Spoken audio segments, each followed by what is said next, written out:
தோஷங்கள் நீக்கும் பிரதோஷம் சிவன் நஞ்சுண்டதால் வந்த நேரம்.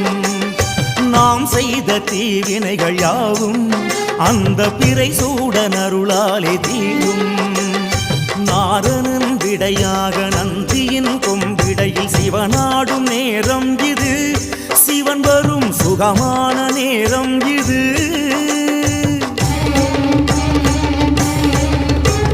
கருணாகரன் சுத்த சிவமானவன் கருணை பொழிகின்ற நேரம் இது. வரம் தருகின்ற நேரம் இது. நந்தீஸ்வரா